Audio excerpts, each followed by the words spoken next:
this, you're in District 3, so this is right in the heart of your district. This whole rotunda, the lawsuits Yeah. has now. We had, what was it, 8 million turned into 13 million with interest. Has that been paid yet? Yes, that was paid. Okay. That was paid. I don't remember if it was after I was in office, but I believe it was paid sometime in either late summer, early fall, but that was taken care of, and that one's behind us. That was paid out of our self-insurance fund.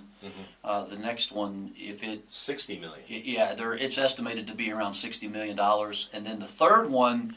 Which just came up. Right. And, you know, it's the bandwagon. We're going to jump on. It does kind of, you know, even though I totally feel that the county Public Works completely screwed the pooch on this deal from the get-go, and had they done a little bit better due diligence, maybe the first lawsuit and the subsequent lawsuits might not have occurred.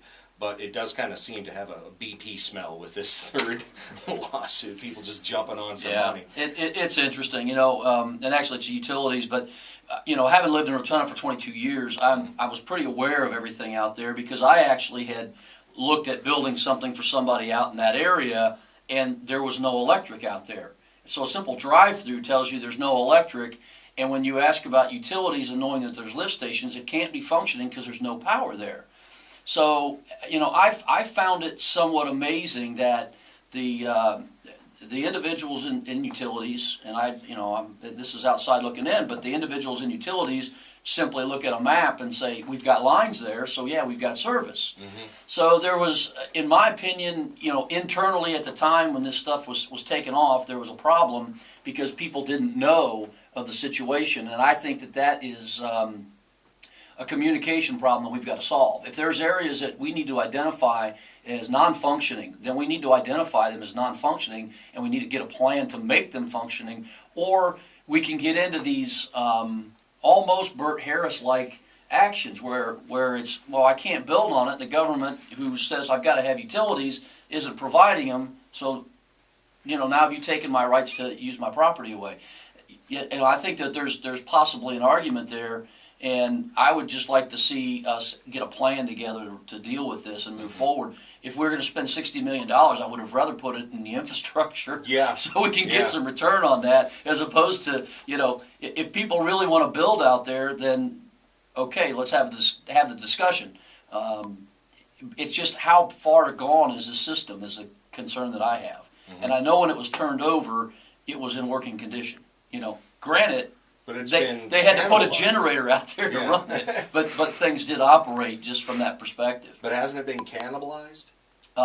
It may have been. I mean, when you don't use things, they tend to fall apart. There's the motors have been in storage, from what I understand, and that may be incorrect. But my understanding is that the motors aren't out there. Plus, there was some vandalism. There's been vandalism out there, and a number of things. So I haven't been given a number as to what it would cost to bring this thing, you know, up to probably less than 60 million. Probably less than 60 million. I'm sure we can work something out with FPL to get some power out there, and I'm sure they'd be happy to do that. Now, do people still want to build out there, or are they just again, you know, reaching into the past for sour grapes? I think that they're digging for gold here. I think they're looking for their lottery ticket, and you know, I don't know that I can say that I blame them. I don't necessarily agree with it. You know, the timing on this is a little questionable. When you have Cape Cave Corporation as one of the litigants, if you will, they've been around for a long, long time. They're very aware of it. They may have more information as to what has taken place, but you know, the whole process of Rotunda Utilities was bought by Aquasource Utilities and was sold to Charlotte County Utilities. Aquasource Utilities, I think if you look at that ownership and the ownership of Cape Cave Corporation, you're going to see some crossover. So, you know, I think that there's knowledge there that I don't have, certainly as to what the agreements were or what have you. And that's the thing that can also be frustrating, is getting all the information. That can be very frustrating at times. Now, when this third lawsuit just recently filed, it looks like it's going to be not hitting the courts for some time. We've got the $60 million lawsuit up next. And when is that already in court, or are they litigating it as we speak? In 4 hours, they're going to have their Okay. first hearing, and our attorneys are going to ask for dismissal of this suit, knowing full well that the judge probably won't dismiss at this early of a stage. But we'll go through the steps to try to show where we don't believe that they really have a case here. And, you know, I don't know when the next one will fall in line, but, you know, we've got the same litigators handling, the same attorneys handling that one, so we get some efficiencies here. They already done due diligence, they've done pretrial stuff and the pretrial motion moving forward, so they're going to have the background information, and to get somebody else up to speed really didn't make sense. So that's one of the things that we did approve yesterday, was to allow this same law firm to represent us in the third case. Okay, now you said that the $13 million of the original lawsuit was paid out of an insurance fund? Our self-insurance fund, basically, a certain portion of that would be self-insured. This $60 million, we'd have to Dip into the reserves? Well, I think there's some indication there, but we'd have to borrow as well, because our reserves have so many restrictions on them as to what they can be used for. I saw in an article today in the paper that it referenced from staff that we would have to borrow part of that. So, and how is... welcome. Enjoy your term. Yes. What other things? Now, we also see today the raises at the sheriff's office. They have come down on their budget somewhat over the years. They have come down about $10 million over several years, and you know, I don't know the full details of these raises. I've had some discussion about them prior to the article being in the paper today. I just got kind of word about it, if you will. And, you know, I think what happened, and I can't speak for the sheriff, and I can't say, you know, right or wrong on this. I'll let, you know, the court of public opinion will prevail. But, you know, when you eliminate positions and then you give people more responsibility, they like to be compensated for additional work. Mm-hmm. And I don't know if that's what's taken place here.